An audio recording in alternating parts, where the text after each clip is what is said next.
James Kudla. Known James for a while now. He's a former MSP, managed service provider, a small business that does support, IT support, tech support, security, all things needed for small businesses under the IT umbrella. I owned and operated, founded an MSP myself, sold it in 2019, started in 93. James, very similar. He started one in New York, close to New Haven, where I started mine and sold it. And now he helps MSP with outsourcing, finding technicians overseas, specifically the Philippines. But the trials and the hard knocks of running a small business, it's ongoing. The micromanaging, the mistakes you make as a leader, the delegation, the important role of sales. Him, like myself, is an engineer, a smart engineer, had a great idea and then started a company. But we talk in depth about that, about how I always say the three things that helped me most was joining a peer group, two others that are really important as well, you'll learn, but he talked about the power of the peer group as well after 10 years of doing it, about the same as me when I joined, and the turnaround that happened there. But talking a lot about small business, a lot about technology. Great conversation with James. I look forward to continuing my journey with him. And the time went by really quickly. Thanks for watching and listening. Hi, I'm Joey Pinz, and here's my 45-second introduction. After starting my business in the 90s, I started developing poor habits of eating in my diet because of working way too much. Before you know it, I found myself 340 pounds. The doctor told me if I don't lose the weight, I'm not going to see my daughter graduate. Took the next 7 months, lost 130 pounds. People think there's some secret. Ask me, how'd you lose that weight? Like there's some secret. There is no secret. How'd I lose the weight? Just one word: discipline. I've had other successes in life, and I attribute them all to discipline. Now, I'm not the king of discipline, but I believe that it can help all of us. Friends, colleagues convinced me to start a podcast. The podcast mission: how do we better ourselves and society? I talk to interesting people in health, fitness, sport, wellness, business, technology, science, art, and culture. And I eventually ask them how discipline plays a role in their life. Podcast vision: growth through learning from others.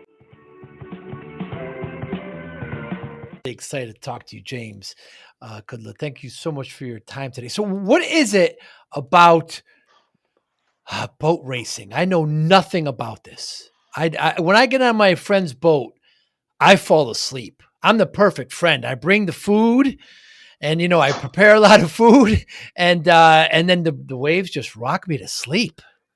Sounds like you're the perfect boat guest. Yes, I am. But I grew up in Western New York, in Buffalo, and grew up on Lake Erie and Lake Ontario, and grew up on the Niagara River, and spent a ton of time on boats. And they're essentially power boats, right? And did a lot of water skiing and doing that kind of thing. And always loved it, and moved here. I mean, I've been here for almost 30 years now, and here is Westchester. I'm in Tarrytown, New York, so we're on the. You're a somewhat local guy. You're in New Haven, not anymore, New but Haven. Yeah. But we're on the banks of the Hudson River, and the Hudson's right here. I always wanted to take advantage of it, but had a family and business, and not a ton of time to indulge that interest. So, anyways, just recently, a little bit more time, joined a boat club, and it's the Nyack Boat Club, and it's this awesome experience. They're sailboats, and they have a fleet of sailboats, and power boats are great, and they're a lot of fun. But for me, after a while, hanging out on a boat gets a little bit old, and there's always an appeal of the sailboat. It's so quiet. You're kind of always doing something. Right. It's I don't know, catharsis. So I joined this year. I got certified a couple years ago in Croton, and didn't get too many reps in, and didn't have a boat. But this year I'm really making a go at it, really learning sailing. And as part of this, they have racing. They have sailboat racing, which is really cool.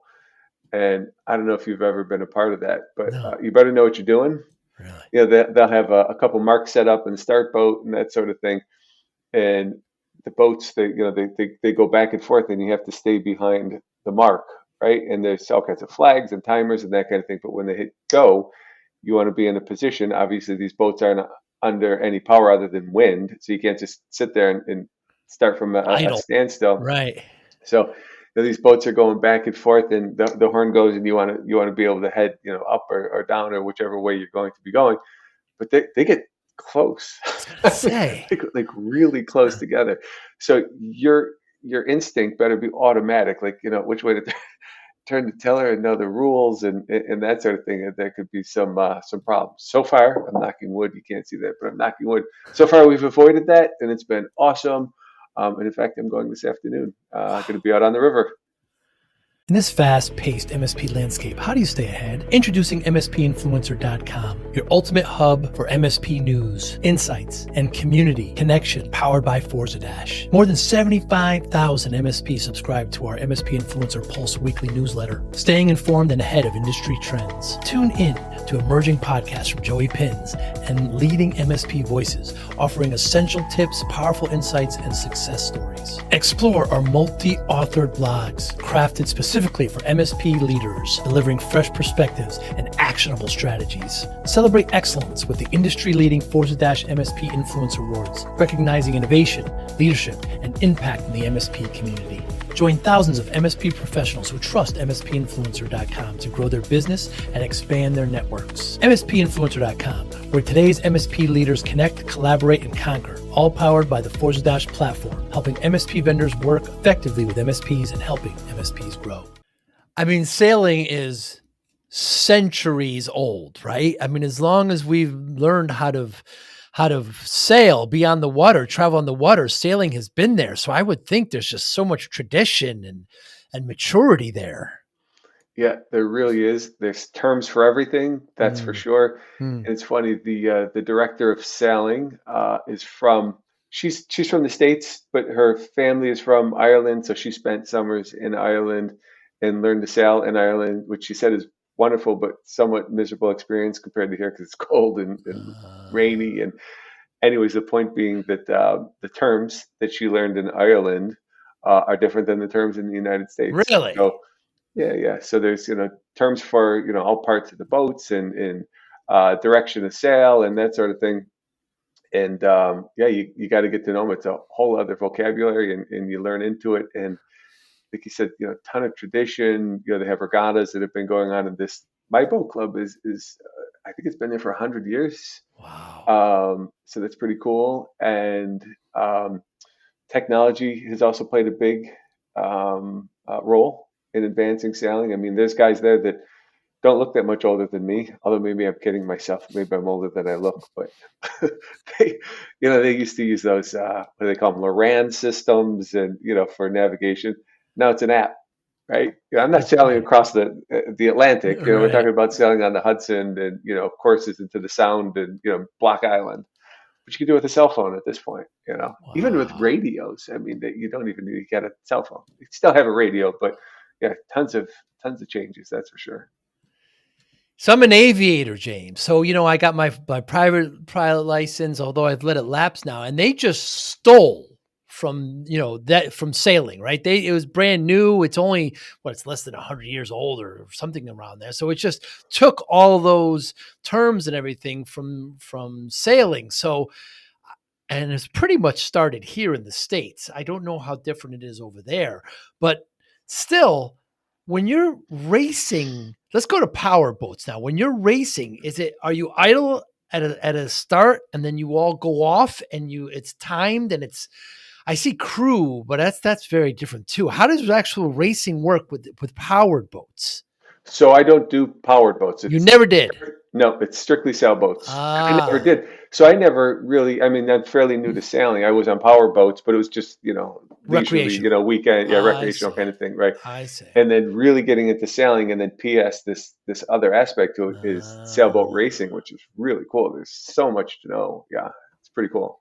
One of the guys in our clubs, he's an Olympian, Olympic medalist, and just a lot to learn from these folks. And how many people on the boat, James? So the boat that I am on, it's what they call an Ideal 18. It's an 18-foot boat. We got 3 people. And their roles are? One of them could be like a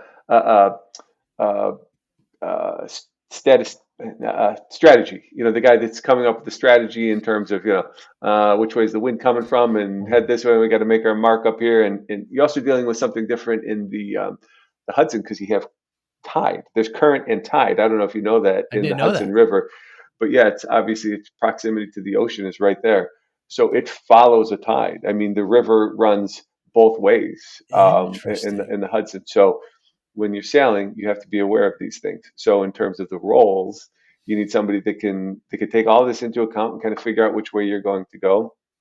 There's the guy on the tiller. There's the guy that's managing the jib.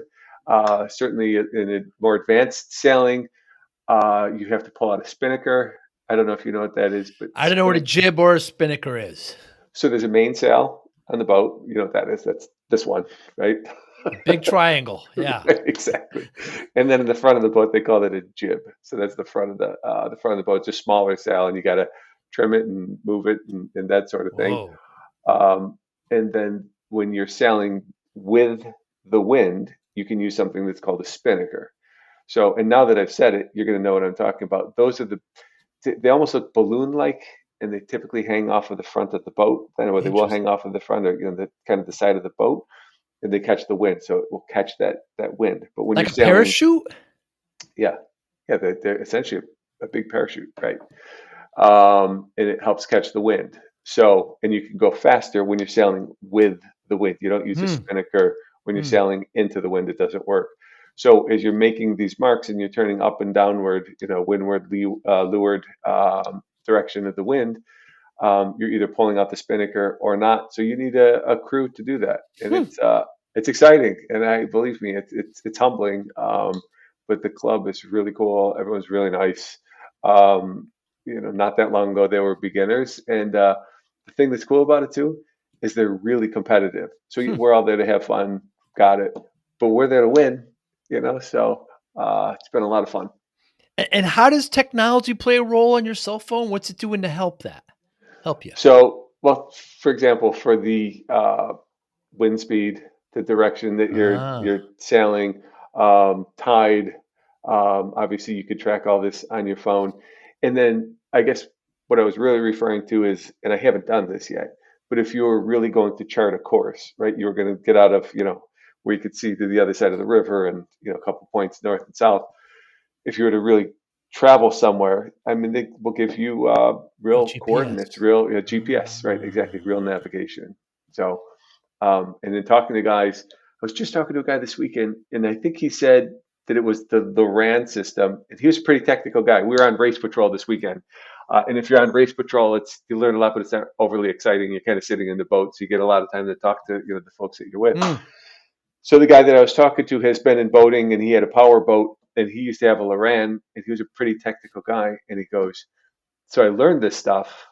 It was hard. It was pretty complex. He goes, even being a technical guy, even having learned this Loran system to chart a course with coordinates, and I don't pretend to know what I'm doing there. He said it was pretty complex. And he goes, now you got this thing.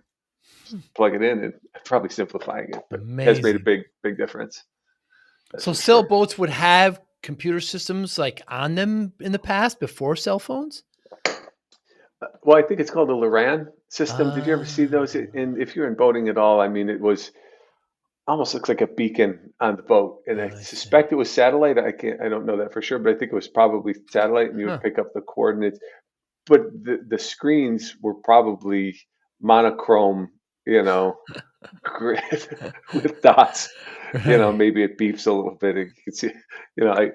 So I think you chart that with you probably had a book. You're charting the Wow. book where you are, and I don't think anyone that's our age, had used the sextant, staring up at the stars. The North Maybe you Star. do. I don't know. They're real extreme guys. You could probably find extremists, in any sport or any hobby, But yeah, some technology advancement certainly has made it easier. That's for sure. Of course.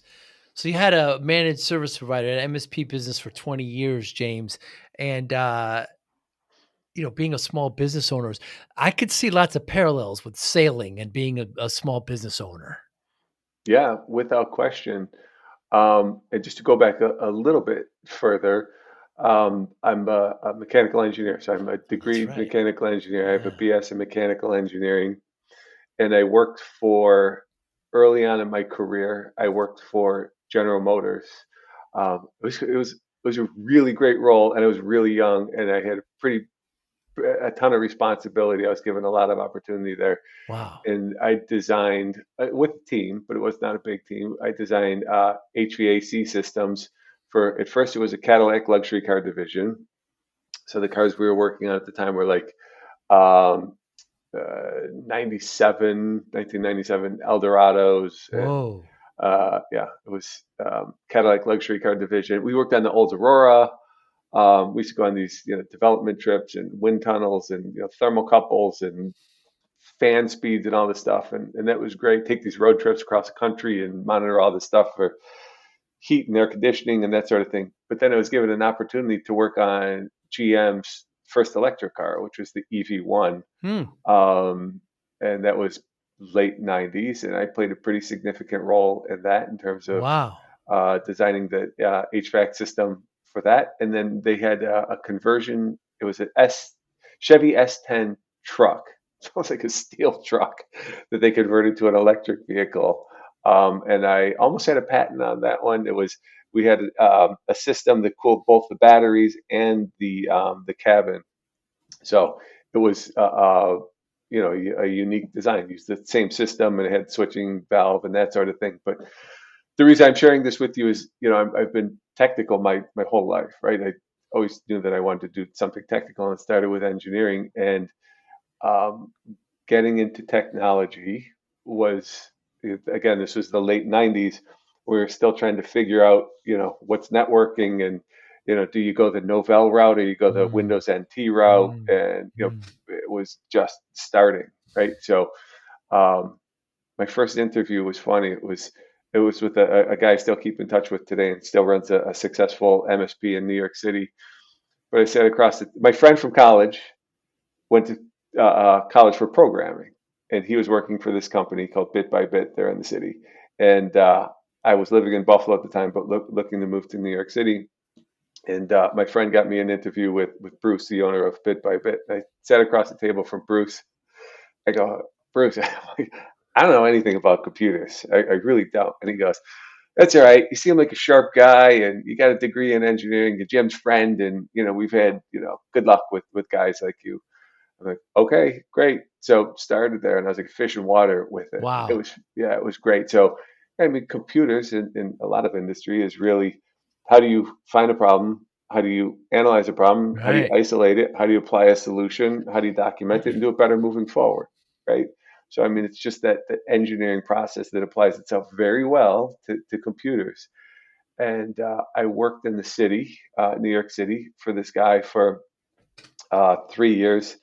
They were a VAR. That was the precursor to MSP. I A think, right? value added reseller. Yeah, Yeah. value added reseller. Yeah. And I got my MCSE while Did you? working there. Yeah, NT4 Exchange 5.5 track. Ah. You know, MC Microsoft certified engineer. yeah, Microsoft certified systems engineer, right? Systems engineer, yeah. Back then I think it was 6 or 8 tests. I don't remember, I something like remember. that. Yeah. And I got my MCSE, worked for a lot of Fortune 500 companies, set up a lot of fax servers. Hmm. And then I was given an opportunity to work for a .com company. It was a company called testu.com. And I thought they had a great idea and a great product. It was test prep. So it was online test prep for like Oh. LSAT, MCAT, SAT, that kind of thing. And they never got it up and running. I think the technology was bad. Whatever it was, they never got it to market. Never fully got it to market without problems. But while I was there, I got my exposure to a ton of high-end networking equipment and real hosting and server farms and that kind of thing. And I got my CCNA and CCNP, which are Cisco certifications, Cisco Certified Network Professional, and I'm sorry, CCNA and CCNP, right? Network Associate and Network Professional. So some pretty high-end certifications there, and they ended up going bust. But at that point, I was really into the tech, and obviously, I had taken all these certifications and got a ton of experience. And I remember I was like, okay, things had quieted down. I would go to my job, and there really wasn't anything to do. They had spun off a couple other companies, and we're setting up some infrastructures, but there really wasn't a lot to do. So I'm like, okay, I can't sit in this role. Time to make a change. So one of two things. One, I was going to go for my CCIE, which is the high end Cisco certification, or two, I'm going to start a business, right? Ton of experience and worked with Hmm. these Fortune 500 companies. I saw with these guys and these um, network managers for these Fortune 500 companies in the city were doing. I'm like, I could do what they were doing. They were not even that good at it. How old are you at this point? 28, I said, probably something like kids? that. You have kids? 29. You have a wife? Yeah, yeah. Oh, Married, wow. two kids at Wow. this point, and I bought the book for the CCIE. I go, I'm either going to do the CCIE or I'm going to start a business. I said, well, let's start the CCIE, and I think it was two books. There's a stack They're like this, thick. Yeah. Yeah. and I remember opening up the pages, the front of it, and I got my highlighter and I'm flipping through it, and I get through 10 pages. I go, forget it, I'm starting a business. But Really? That did that it. was it. It really went like that. I don't think there's much exaggeration in that story. Because it was too daunting, it was too difficult, or it was just, It was just enough, I like I see. think I had done, I'd faced a lot of these challenges. I had learned a lot, so I kind of put that aside and, had always been interested in business and wanted to do that. And hung a shingle on the door and went into business. Wow. So that's a long roundabout. I know I think your original question Yeah. was, technology, how does that relate? So, just giving you a long roundabout way of how I got into technology and yeah, my start there. So it's I don't want to say common, but often tech firms start with excellent engineers and they turn into the owner. How did you get over things that you weren't trained on, like delegation and sales and hiring and these kinds of soft skills? Well, certainly a lot of mistakes. Yeah. I did it for 21 years, and Yeah. um, just to fast forward to today, like anytime I get the opportunity, I was just I was invited to a peer group this morning to kind of share some of my experience and some mistakes or things that you did to improve your MSP. But to answer your question, how do you overcome those things? I was pretty naive when I started, Yeah. and for the first 10 years, it was probably just I'm going to outwork everybody, and Hmm. I'm going to be smarter and better than everybody. And then at some point, I think I grew up and said there's a smarter and better way to do this. I don't know that I had real high ambitions when I started, meaning we were a great company. We provided great service. I had wonderful people working for me. By the way, it's me and my wife's company. So when I say I, Oh, it's the that's good. king's I I, see. if that works. I don't know, Right. but And yeah, it's the royal we. the Yeah. royal we. Thank you. Yeah, Yeah. but And she did so it was, what? she did all the accounting side Accounting. and the HR and that sort of thing. But for 10 years, it was a hobby and lifestyle. Making good money, delivering a ton of value, helping grow people professionally, part of the business community. But then at some point, we said, where do we go from here? Hmm. And started to get real serious. And for me, watershed moment was joining True Methods. I'm certain you know who they are. Peer But group. yeah, and I was I wouldn't say I was one of the original members, but I was in Winner Circle, probably the third Winner Circle meeting or within the first year that it started. And Wow. I think I was a member of True Methods right from the beginning, signed up pretty quickly. Had known about Gary and his success, Gary Pica. yeah, even through Enable. Yeah, Gary Yeah. Pica, right? Through Enable, that product was big in like the network monitoring and management space, and Gary was having all kinds of results. I was using Enable at the point, so knew about Gary, before he even started True Methods. Hmm. So he had started it, and I said, "I'm in. Let's do this." And yeah, the power of peer and specifically True Methods is life changing, right? For anyone, I would recommend whatever industry you're in, Yes. to find some people that you can align yourself with that can coach and mentor and hold you accountable and set goals and increase your belief in what you can do. I mean, those guys are killing it, Hmm. right? And to catch them and The competition's always fun too. You show up to these winner circle meetings, whether it was on the weekly calls or the quarterly face-to-face meetings. But yeah, I was in education, that's for sure, and everything from operations to KPI to HR management, culture, finance, profitability, sales, marketing, all of these things under the one umbrella of True Methods. And I was a True Methods member for, I may have the timelines wrong here, but at least 10 years.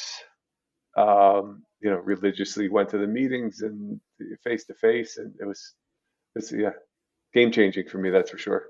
So you spent the first 10 years of the business kind of muscle and feeling everything with your wife, discovering, making mistakes. You join a peer group. What do you remember what some of the first lessons you learned right away that you were doing wrong and you had to change? Yeah, it's funny. I just had, like I said, I just had this conversation again this morning. So I'm walking down memory lane the second time today. But in speaking with some other MSPs, the first thing, there's a gentleman that was part of True Methods, and his name is Tony Williams, and he ran this thing called Boot Camp, right? And I remember thinking, yeah, I'm an MSP, and yeah, we have these delivery areas, and yeah, we're doing it. But Tony comes in, and he really helped review all the people that you have, all of the roles, Mm, find the roles, and correlate that with your service offering, or make sure that they're aligned, and look at your leverage numbers. But really, that was the biggest thing, because I've said this before, but in your MSP, if everybody is doing everything, then nobody's doing anything. And it's not mm, because they're bad people, it's because they're not set up for success. If you're a projects guy, but you're also the proactive guy, which one takes priority today? You can't let the backups go, but you gotta have to deliver on your project, right? So we did a lot of that. We did a lot of blended roles, thinking that we're saving some money or increasing our efficiency, and it could not have been more wrong. So we used this 4 block model in our MSP. So we had centralized services, which is the proactive and managing the RMM and the alerts and the disk space and the backup and that kind of thing. Then we had guys on help desk, and you certainly understand what that is. We had a role that we called TAM, Technology Alignment Manager, and that's somewhat proactive in documentation and really knowing the clients and their technology and the hardware and software that they use there. A role, VCIO, which I think is pretty well known in the industry as well. virtual chief information officer. Yeah, and their job is to align with the clients as well, have conversations about technology and business, and help them understand how they can mitigate risk and help use technology to drive them forward. PS generate proposals and sell projects, and then you have people on the project team. So what we did was we looked at this jumble of people that had nice names, had Hmm, titles, hmm, and we really separated it. And it was painful. That was hard. I remember that was really? a big deal. Yeah, I would come back from these True Methods meeting, and my team would roll their eyes like, Right. what's he got? What's he got? Here we go. You know. But it was, it takes a lot of work, in any business, whatever your initiative is. Change is painful, but we worked through it. That was the biggest change in the beginning, and we were off and running, after that point. So really separated, really defined the job descriptions, really put KPIs, key performance indicators, around all of these roles, put people in these roles, train them, retrained, put together our processes, our SOPs, of which there were probably none or very few that were consistent, and held people accountable. It was a game changer. And what did you have to change personally, James? Was there anything specific that in this, you kind of make a new role org chart? Did you have to make any changes? Um, yeah, I mean, it's cliche to sound that I was in the business, and I think that I was. I always had a pretty good team that managed most of that stuff. But I think I would probably get into the weeds too much. So you really, if you're going to grow, you have to extract yourself from that process. And you really have to concentrate on running the business. You have to concentrate on building a management team and building a leadership team and finding the right people and training and retraining, having conversations about what works and what doesn't work, and then delegating it to the team. Hmm. And that was a big change. I mean, I think that's just maturing in business, not really understanding how a business works. And I never had any formal business training, that's for Hmm. sure. Got this education through peer and through True Methods. So I think that was probably the biggest change. And then the other thing too is, man, did I get a sales education out of it? Right. So sales are, I think people think this is sales. Show up, give them, a glitzy presentation, talk about features and benefits, be as charming as you can, and they're gonna buy from you. I would think that that's most people's perception of sales. Oh, Mm. and don't forget the price. Be the best in price. Be aggressive with price, right? And although that might work in some industries, and maybe that's a decent approach in some respects, but managed services is completely different.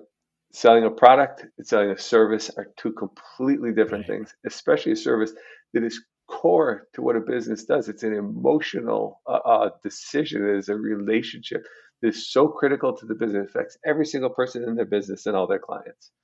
So that decision cannot be made on pricing and features and benefits. And of course, you have to have that. But it's really establishing that relationship and speaking to people on an emotional level and connecting with them and demonstrating to them that you can do it better. So that doesn't happen overnight. That's for sure. Sales is a bit. End up working with a lot of MSPs that are trying to break through a little bit, and the whole sales initiative. James, if I hear one more, of these business owners say, "Hey, we don't really have to do strong sales.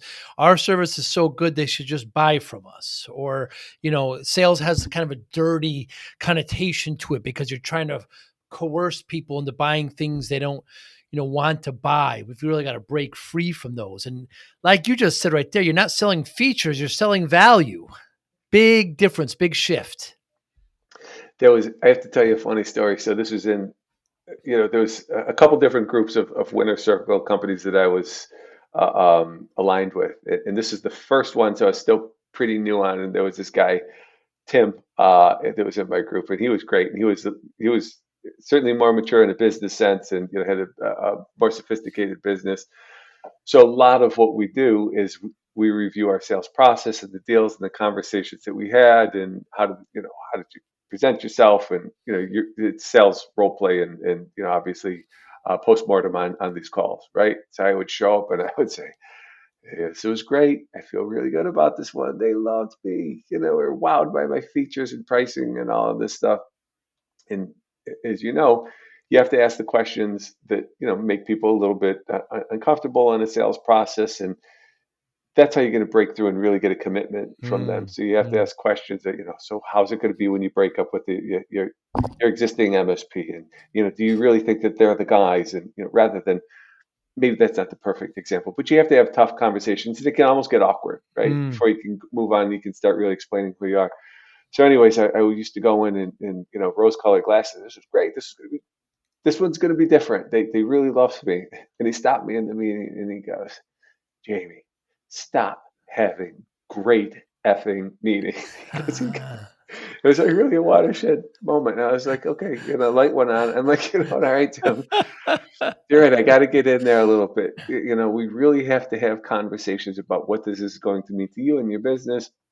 What's going to happen if you don't make this change, if you don't switch your MSP, if you're not paying enough money. Yeah. And so that was a big change. Hey, Joey Pinz here. Want to take your podcast experience to the next level? I'm excited to invite you to become a YouTube member. It's the absolute best way to support the channel and enhance your connection. Join our amazing community and unlock the incredible perks, custom loyalty badges, exclusive emojis, and priority comment replies. Your voice will always stand out. Be the first to watch new videos with early access, receive special membership shoutouts, and get exclusive behind-the-scenes photos and updates. Dive into content available only to our members, special videos, deep dives, and insider perspectives. Engage directly with me. Suggest podcast topics you want to hear, and even get personalized video shoutouts. Hit the join button right now and become part of something special. Let's build this amazing community together. I can't wait to welcome you as a new member. Join the Joey Pinz family today. Also, a big struggle that I see when I work with a lot is the whole delegation thing. You mentioned that you shouldn't micromanage, and you're just kind of used to working hard and doing everything. But when I have some owners that still, James, want to order the pizza. I mean, there's certain, 80-20 rule, right? If somebody could do it as 80% as good as you can, get it off your plate. How did you shake that? And how do you help people try to shake that? So I will say this, and I learned a lot, and I think I still have some to learn there. Obviously, I have a new business, and we're learning from all of our past mistakes, or have learned from our past mistakes and trying not to make them again. Um, Up until the day that I sold my MSP, which is in 2021, I was pretty heavily involved, and I had a great management team, and I had great people working for me, but I don't think I delegated enough, and I don't think I held people accountable enough. Mm. And I can very clearly tell you, certainly in my market, with the clients that I had, with our price points, we got to the point that we were, about a $6 million MSP. That's as far as you're going to go unless you figure out how to Right, delegate. right. That is it. I could not take on one more thing, and grow the business at the same time. So, that's a bit of a cautionary tale. You can work hard, but you're only going to grow so far until you figure out how to delegate. Um, and by delegate, I mean you really have to assign real roles, real responsibilities to people, and you have to hold them accountable. You can't step in every time things go sideways. You say, "Oh, I'll do that part." You have to coach your team, and you have to recoach, and you have to retrain, and you have to put these processes and procedures together. And ultimately, it's going to be somebody's responsibility, so that you don't have to always be looking back like, "Oh, who didn't answer that alert?" Or is this client mad? Well, maybe I better reach out to the client and figure out what's really going on there. Because if you're always doing that, if you're always having to look back, you really can't establish uh, you know the the greater relationships with businesses, and developing new products and getting into new markets, and uh, establishing those relationships. So, a bit of a cautionary tale. If you're not figuring it out, you're going to reach a plateau. That's for sure. Mm. Because there's churn in an MSP too. You'd like to say that we were good. Our churn was low, but the bigger you get, you're going to reach a point where you can't outgrow your churn, right? So you have to learn to delegate. Yeah, and let's talk about churn. So, you now sold the MSP, and now you have a firm. You're doing a lot of outsourcing, specifically the Philippines. Tell me about that transition. Yeah, sure. So when we were an MSP, we were in the New York market, and we would put post roles on Indeed or ZipRecruiter, and we did not get great candidates. We Hmm.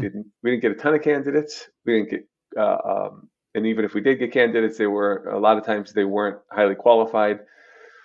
So roles would stay open for quite some time. And when roles are open, boy, does that put a lot of pressure on your team, Right. and can affect your service levels, right? So you have a team that, if you're doing it right, they should be working hard, right? You don't want people overworked. But if you have turnover in the form of, one or two people, somebody's sick, somebody's on vacation, you bring on a new client, your team that's already working hard, you're asking them to close, half dozen more tickets, take on, per day, take on two more clients in terms of their alignment, or they're going to be working your after hours. So I think burnout from a staff standpoint in an MSP is a very real thing. Ask any MSP owner. You could certainly get there.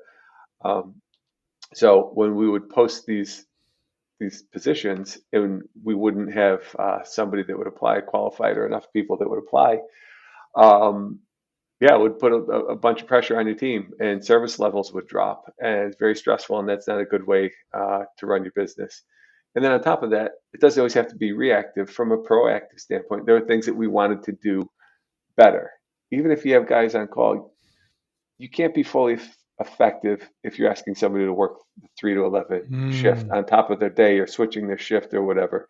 So would there be a way that you could wind your day down with your techs, handoff, and I'm talking specifically help desk, but you can extrapolate this to other parts of the business, but where they could wind down their day, you could hand off some of these tasks and you could go home and have dinner with your family and, have whatever you do in the evening, but hand it off and still service your clients. So wouldn't it be nice if you could extend your day? Or at the other end of the day, I woke up every day like this when I owned my MSP. Alarm would go off, look at my cell phone, who's down, who didn't respond, and who's angry, right? Right. So wouldn't it be nice if you had somebody that actually staffed that shift? Because you also can't fault your team, right? They're sleeping. Maybe they didn't hear the alarm, or they didn't hear the alert come in, or the call come in from the service desk. So, anyways, a lot of things that you could do proactively, certainly from like a patching, consistent deployment of your tools. Some nice to haves. Certainly today, a lot of people talk about automation and AI. It's hard to find time to do that during the day. So wouldn't it be nice if you could find a resource that could do that? So we looked at outsourcing. That's certainly not a new thing, and we tried Eastern Europe. That was really a bad experience. Oh, It was really? just wasn't a culture fit. Yeah. So we tried Eastern Europe. We tried South America. We tried India. None of those were fit for us. And then when I was at True Methods, some pretty high rollers in there, some really established and successful MSPs, and they were leveraging the Philippines. So we said, all right, sign us up. And we ended up hiring from the Philippines. And it wasn't a great process finding them, and it was certainly not knocking the company that we worked with.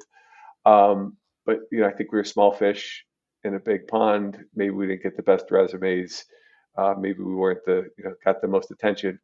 But eventually settled upon a couple guys whose communication skills, values, work ethic, tech skills, comm skills, all perfectly aligned with Western culture.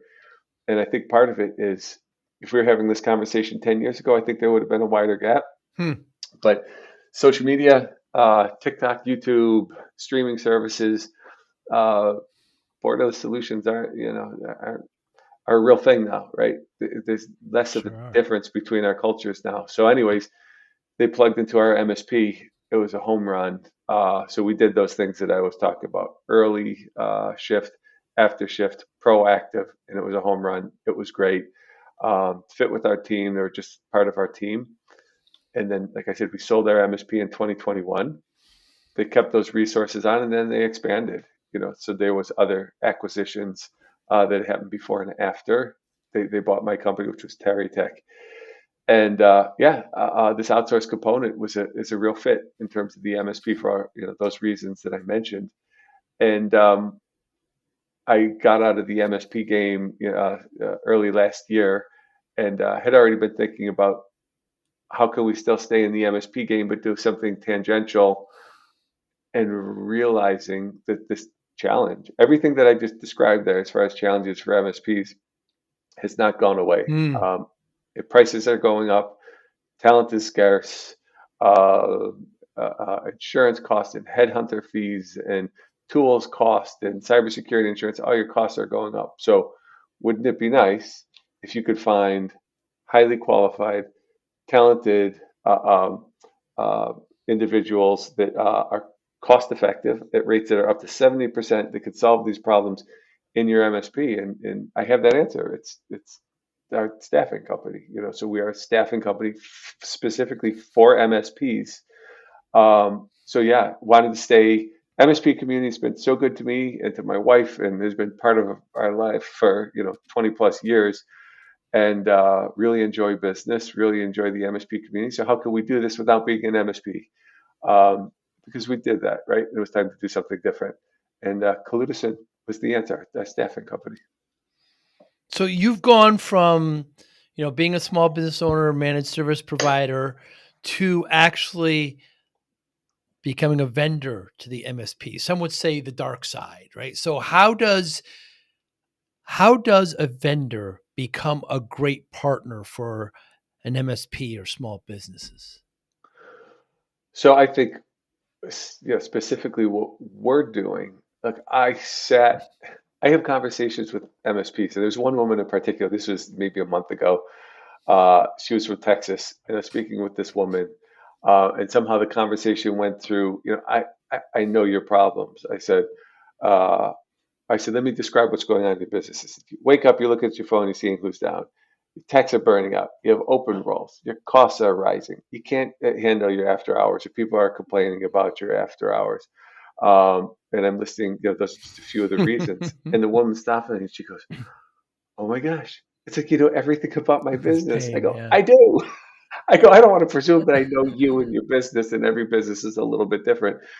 But those things are universal across the board. Those are challenges that MSPs face that I have faced and I have met and we have conquered.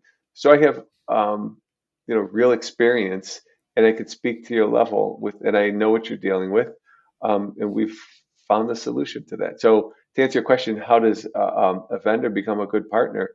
I think it starts by an empathy and an understanding of Mm. who they are, and starting it as a relationship. So we're not selling a thing. Again, it's a service. It's a relationship that they're investing in. If you just entertain me for a second here, but if you wanted to start, you probably can't. You're probably under non-compete. But if you wanted to start an MSP now, would you just outsource everything? This sounds self-serving. So yes, and obviously I am a business now that outsources, Right. but 100%. I wouldn't, to be very clear, I would not outsource core roles or responsibilities. Right. I would not do that. I think that those roles should be domestic, whatever that means to you, right? And it doesn't mean that it has to be within your zip code, but I think that core roles in your business should stay domestic. But without question, I would build a team that was overseas, and I would invest heavily in that team. I would manage that team to deliver the services that we need. The the guys and girls that we're hiring, they're so hungry and they're so looking for opportunities Mm. because a lot of them have been in roles before where these big companies, thousands of people working there, and they'll work for example, for Microsoft, right? And they'll be the SharePoint and Enter ID guy, right? And that's good experience and it's a good job, but it's one dimensional. There's not a ton of growth, not a ton of opportunity. And a lot of times they also have to commute in the Philippines, and a commute can be 2 hours, 3 hours each way. Mm. We've heard of guys, and these are common tales. One guy, he used to he'd have to leave home, travel, work on, and stay in a hotel for 3 days, and then travel 3 days home to be Wow. with his wife and family. So these guys are dying for these roles. They call them online jobs, right? They're dying for these online jobs. So they're hungry, they're humble, they're smart, they're hardworking, they're looking for opportunity, and they're technically sound. So why would you not invest in that? And P.S. If you could do that at 70%, and there's also advantages from the time zone, right? Uh, Philippines and online jobs especially are highly amenable to meeting the time zones that you need them to work. So early morning, your 9 to 5, your 3 to 11. Kind of a cool culture and dynamic in the Philippines that they're open to that. Everyone we talk to, I'm obviously exaggerating, but everyone that we talk to has somebody or several people in their family that work online jobs, and some people are ending their day and going out to dinner and having a couple drinks while people are getting up and starting their day. It's a Mm. 24-hour culture. So you can leverage that in your MSP. So we're finding a ton of talent, a ton of resumes that are highly talented with MSP experience that know our RMMs, that know PSAs, that know Azure, Entra, Intune, conditional access, VPN, Wi-Fi, and everything in between. So why would you not leverage that? Especially if the comm skills are there and the work ethic is there at that price. So yes, 100%. When I talk to small businesses and MSPs now, they ask me for advice. And James, I'm not smart enough to give advice, but I did three things that turned my small business, my MSP around were the following. The first was the peer group that you described that just changed everything. Second is adopt a business operating system, whatever one there's, a few of them out there, just adopt one and follow it. And third is to hire a coach. What do you think about those three? Certainly the peer group, that makes sense. Absolutely. We already talked about that. Hiring a coach, I feel like I got that Hmm. through my peer group. Um, in all fairness, I don't know is it the same level and amount because there's a lot of MSP coaches out there now, and I suspect that most, if not all of them, are quite good. So if you're in a peer group, and I felt that way about Tony Williams, I mentioned him earlier when we were talking. I felt like he really highlighted where I wasn't sticking to what I thought I was doing. Hmm. Kept So you even if, accountable. yeah, hold you accountable in a way that's different from your peer group. Peer group, we got pretty deep into each other's businesses, but still not the same level that a coach would, right? And P.S. a coach doesn't have to be in just one discipline either. A coach might be excellent at marketing, might be excellent at sales, might be excellent at MSP. So it can give you a different perspective that's outside of your peer group. So I would agree with that.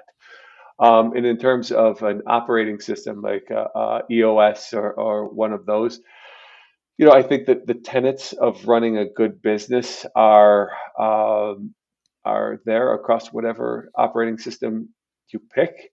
Um, Obviously, if you have a structured framework and a defined one, um, I think you have to set up your teams, you have to have your rocks, you have to have your quarterly goals, Hmm. you have to document them, they have to be actionable, you have to have your meeting rhythms, you have to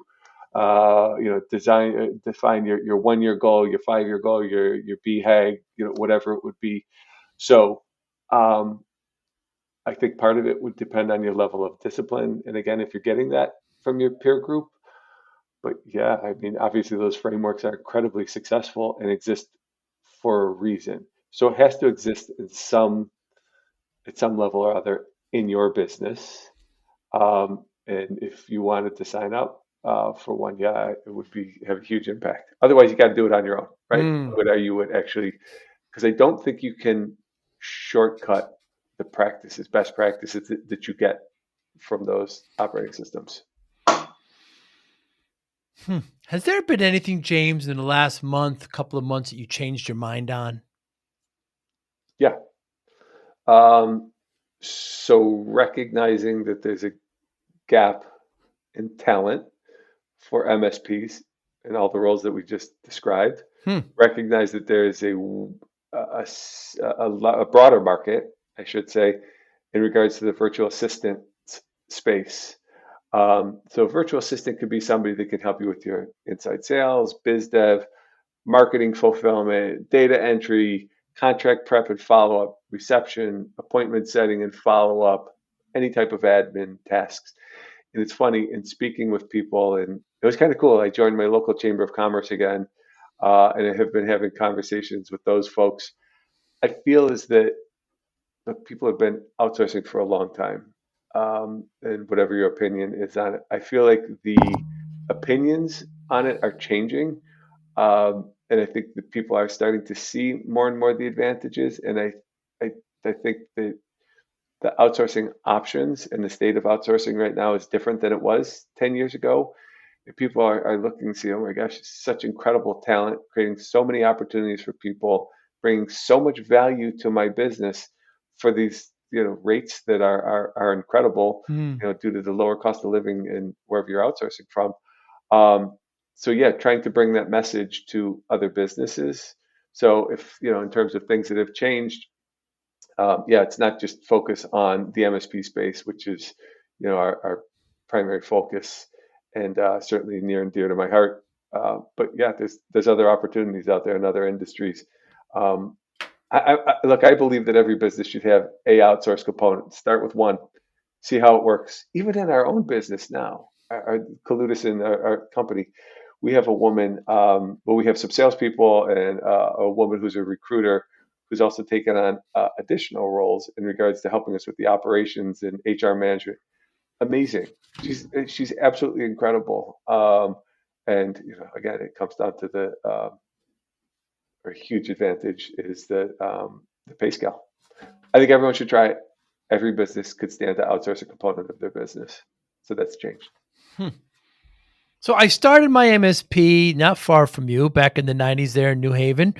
Um, Geez, less than 100 miles from Westchester, right? Quick little train ride.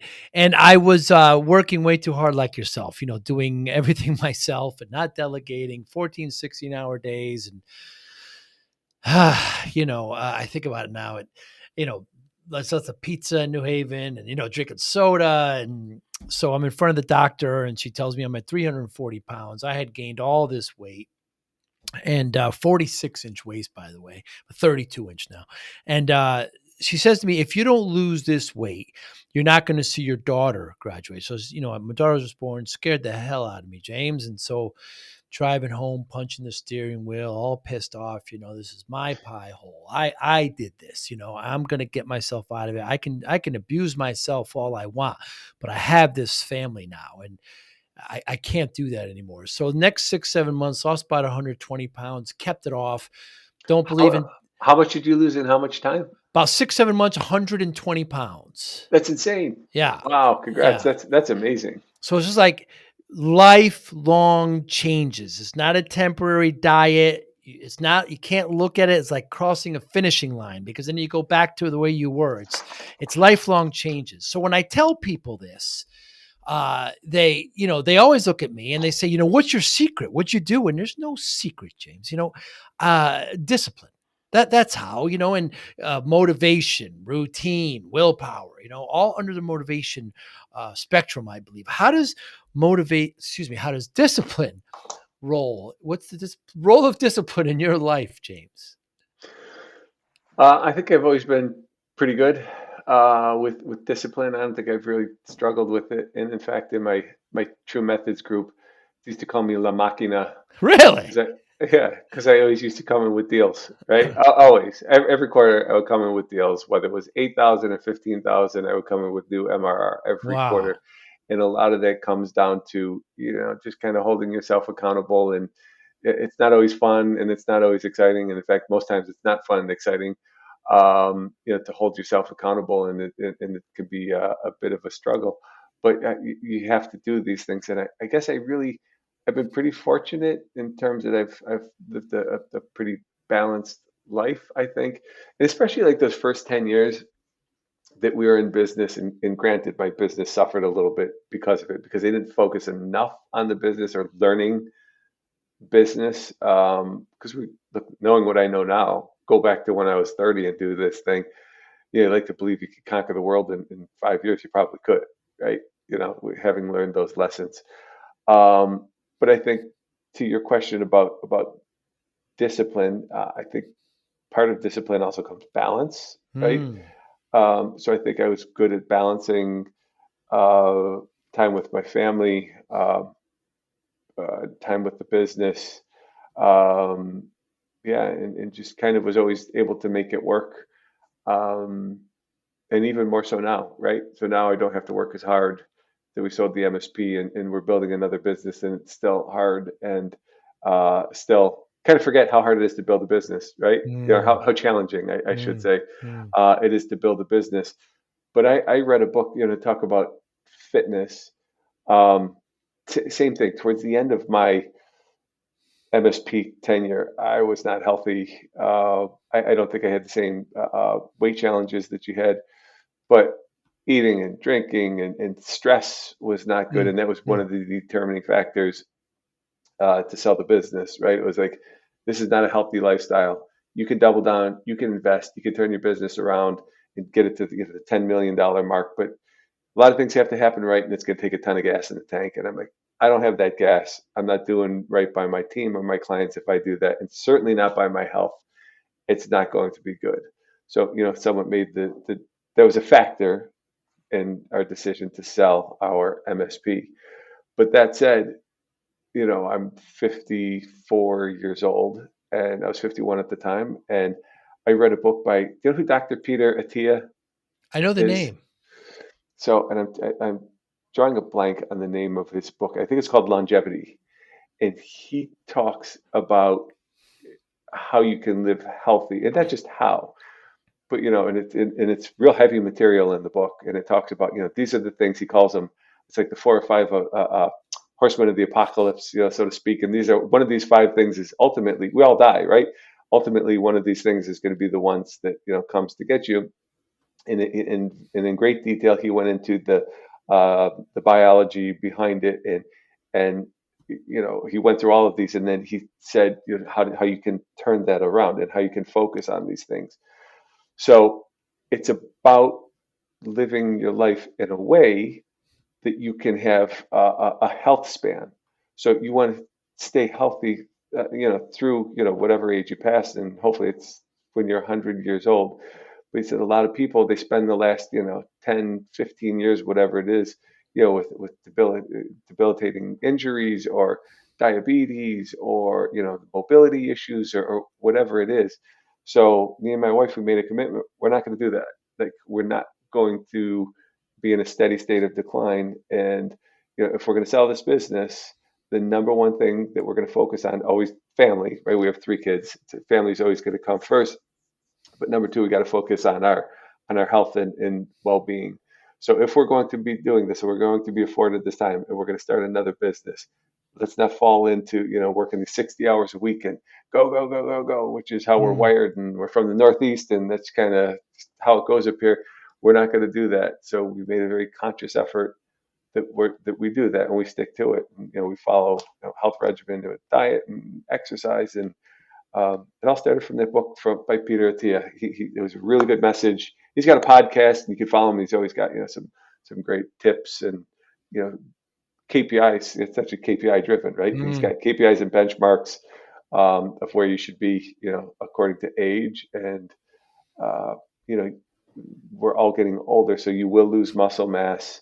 So how do you prevent that? And, how can you live into your older years and still maintain your health? So, Want to show your love for discipline, inspiration, and the Joey Pinz podcast? Now's your chance. Introducing the brand new Joey Pinz merch store, where style meets discipline. Choose from premium apparel, cozy hoodies, stylish hats, durable bags, and your new favorite coffee mug, all featuring the iconic Joey Pinz logo. Perfect for podcast fans, discipline enthusiasts, or as unique gifts for friends and family. Every purchase supports the Joey Pinz Discipline Conversations podcast, helping us continue to inspire greatness and promote positive change. Visit joeypins.com/store today and wear your discipline proudly. Joey Pinz merch. Wear it, share it, and live it. It's interesting because you're an engineer. You were at General Motors. As a child, was discipline part of the household? Was it talked about or was it just exemplified? yeah, I think so. I think I just had, I had a good start. Lovely parents, lovely family, hardworking. My dad is a pharmacist. My mom was a nurse. Wow. Always led by example.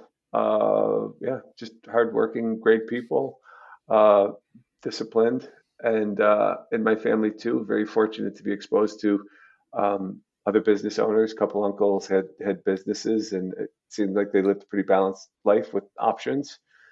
And just kind of married those things together and said, Hmm. those are good things to bring along with you. Good things to pursue in your life. Very cool. What motivates you, James? Uh, I think at some level, ego, right? I think we all have ego, right? Ego and challenge, you know, uh, a life of sitting by the pool, drinking margaritas, golfing, sailing as it would be, is great. But I think that, if you were to wake up every morning and have cake for breakfast, it's great for the first 10 days, and then it starts to get a little Yeah, bit old. it sure And does. I really feel like you have to have that yin and yang. I feel like you can't fully relax. You really can't fully enjoy that side of your lifestyle unless you're putting in some work, unless you're accomplishing things, unless you're moving forward. And I love that. I love a complex challenge. And I think anyone who's been in business, I think that's maybe the most valuable thing that you learn along the way, right? Is how to approach a situation and solve challenges, right? You learn so much. And I get a bit of a rush from that.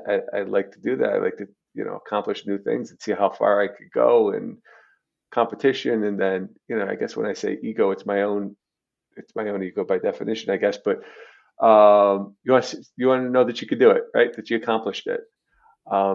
Yeah, so you work hard, and then when you take that week off or that vacation or spending time with the family or having that dinner, well, you worked hard, and it's okay to not okay. It just tastes a little sweeter, I think, when if you got that yin and yang. So I think that's what motivates me. Mm. So, given that motivation of kind of self improvement and self challenge, how do you measure success? Um, am I doing something that is challenging and fulfilling and helping people and moving forward in a way that's in alignment with my values and yeah, I mean, yeah, I think I need to feel those things. If I'm doing those things, while being a good father, good husband, uh, you know, um, brother, uncle, whatever it is, if I'm accomplishing that while fulfilling those roles as well, yeah, that's I guess what motivates me. Very cool. Well, James, it was great talking to you, man. And I know that we've kind of glanced past each other over the years because you're so familiar, and us being in the industry. But I'm glad we're finally getting together. We're working together, and I can't wait to see you again on the road. Anybody watching or listening, how can they get in touch with you? So the best way to get in touch with me is you can send an email to Kudla. That's Kud as a David LA at Kalutasan, which is KALUTASAN.com. Kalutasan, by the way, is a Filipino or Tagalog word that means solution. So we are your solution. Hmm. So Kudla at Kalutasan.com, or you can give me a call at 914-573-7923. Actually, I had to look at my phone number. I had another phone number for how many years? I Mm. still don't know my new phone number. But anyways, one of those two ways would be the best to get in touch with me.